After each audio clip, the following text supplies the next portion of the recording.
Hi guys, welcome back to our channel, our 35th mini vlog. আমি গৈছিলোঁ আজি এটা বাৰ্থডে পাৰ্টিলৈ আৰু বাৰ্থডে পাৰ্টিটো আছিল হোটেল মৃদুপনত।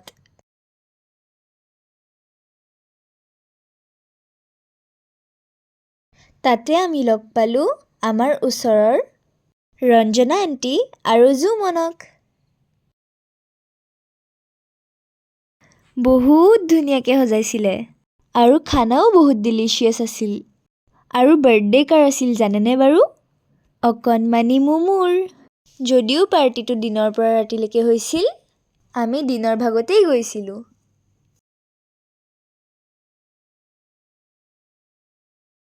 মাকটো দেখিছেই আৰু। Bye bye guys.